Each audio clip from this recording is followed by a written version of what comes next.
Hello students, आज का हमारा चैप्टर है द टाइगर किंग बाय काल्की।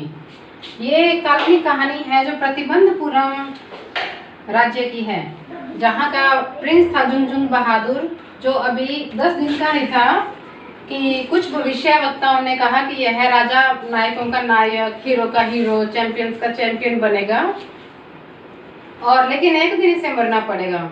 तभी एक चमत्कार होता है कि 10 दिन का बच्चा जो झुंझुन बहादुर था, ये खिलखिलाकर हंसता है और बोलता है कि एक दिन तो सबको ही मरना है, तुम मेरी मृत्यु का कारण बताओ कि मेरी मृत्यु जो है वो किस कारण से होगी।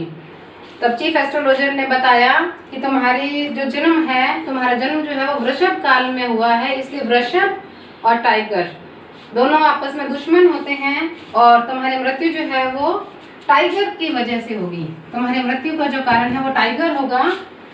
और इस तरह से अब ये जो कहानी है वो सीधा 20 साल बाद तक पहुंच जाती है, और 20 साल के बाद ये जो प्रिंस झुंझुन बहादुर होता है ये वहाँ का राजा बन जाता है। प्रतिबंधपुरम में बहुत से जंगल होते हैं, वहाँ बहुत से टाइगर्स होते हैं। तो राजा ने हमेशा से इच्छा रख ली थी कि मैं टाइगर्स का ही हंट करूंगा। तो राजा ने क्या किया कि एक टाइगर को मारा और अपने चीफ एस्ट्रोलॉजर को दिखाने के लिए गया कि देखो मैंने ये टाइगर को मार दिया है। तो चीफ एस्ट्रोलॉजर ने कहा कि तुम्हें पहले टाइगर से नहीं, तुम्हें 100वें टाइगर से डर कर रहना पड़ेगा, उससे तुम्हें खतरा है, वो तुम्हें मार सकता है और तुम्हारी मृत्यु का कारण बन सकता है। तब राजा हमेशा सिर्फ टाइगर का ही हंट करता रहता है और वो अपने राज्य का ध्यान ही नहीं रखता है, और उसका सिर्फ एक ही उद्देश्य होता है कि सिर्फ टाइगर और टाइगर मारना। तो ऐसे करते करते उसके राज्य में टाइगर्स खत्म हो जाते हैं। वो लगभग 70 टाइगर्स का शिकार कर चुका होता है। अब उसे 30 टाइगर्स और चाहिए होते हैं। तो वो एक फरमान जो है अपने राज्य में फैलाता है, आदेश करवाता है कि कोई भी टाइगर का शिकार नहीं करेगा। अगर कोई शिकार करता हुआ पाया गया तो उसका सारा धन संपत्ति जब्त कर ली जाएगी।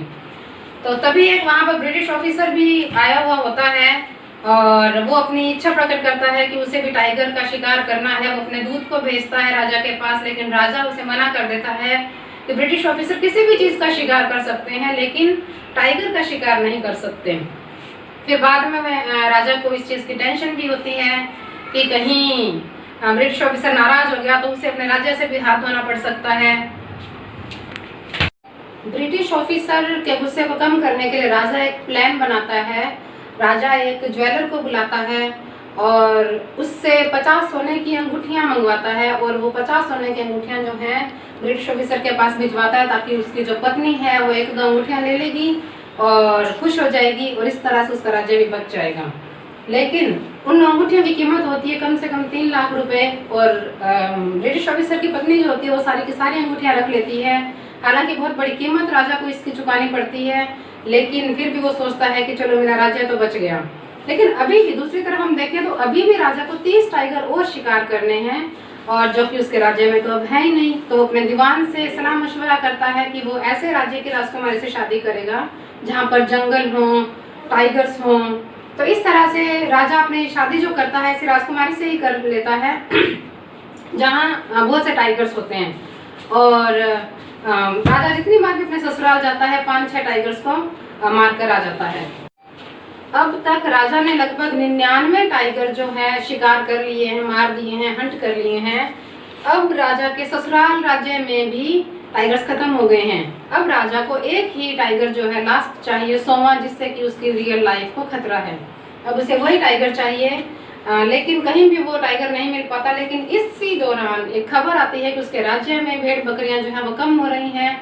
तो राजा को लगता है कि ये जरूर एक टाइगर का ही काम होगा। तो राजा बहुत खुश हो जाता है और वो उस राज्य के 3 साल के भूमिकर को खत्म कर देता है कि तुम सारों की भूमिकर जो है 3 साल तक के लिए मैंने माफ कर दिया, क्योंकि राजा को 100वां टाइगर मिल गया है। लेकिन जब राजा वहाँ जाता है यह खबर झूठी होती है, वहाँ कोई टाइगर नहीं होता है। तो राजा उन पर 6 साल का टैक्स कर लगा देता है, यानी कि उसके टैक्स को 2 गुना कर देता है। दीवान अपने राजा की हालत को देखता है कि 100वां टाइगर नहीं मिलने के दुख में राजा जो है वो बहुत परेशान है। तो दीवान क्या करता है कि मद्रास से एक टाइगर को मंगवाता है और जंगल में छोड़ देता है, और राजा जंगल में जाता है और 100वें टाइगर का शिकार कर लेता है। फिर अपने हंटर्स जो उसके साथ शिकार करने के लिए जाते हैं उन्हें राजा आदेश देता है कि इस मरे हुए 100वें टाइगर को पूरे साज और सम्मान के साथ, शान के साथ इसे महल में ले जाया जाए और पूरा जुलूस निकाला जाए कि मैंने सोमा टाइगर को मार दिया है। लेकिन जैसे ही राजा चला जाता है तो हंटर्स देखते हैं कि वो सोमा टाइगर तो अभी भी जिंदा है, और वो टाइगर तो जो है वो गोली की आवाज़ से ही बेहोश मात्र हो गया था। लेकिन अब राजा को अगर बताया जाएगा कि आपने जो टाइगर मारा था आपसे नहीं मरा है, तो राजा इस चीज़ को बुरा भी मान सकता है और उन्हें मृत्युदंड भी दे सकता है। तो हंटर्स ने क्या किया कि अपने बंदूक से उस सोमा टाइगर को मार दिया। और अब राजा निष्फिक्र हो जाता है, वो सोचता है कि मैं हमेशा के लिए अमर हो गया हूँ, मुझे कोई टाइगर नहीं मार सकता, मेरी मृत्यु जो है वो नहीं होगी। तो राजा अपने परिवार में बिजी होता है और इन्हीं दिनों में क्या होता है, राजा के बेटे का जन्मदिन आता है और राजा अपने बेटे को लकड़ी का टाइगर, वुडन टाइगर गिफ्ट में करता है।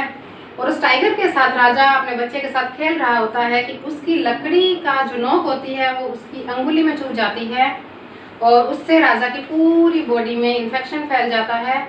और सर्जन जो है पूरा ऑपरेशन भी करते हैं, पूरा ट्रीटमेंट भी करते हैं, लेकिन राजा की मृत्यु का कारण वो वुडन टाइगर बन जाता है, जो कि सोमा टाइगर होता है।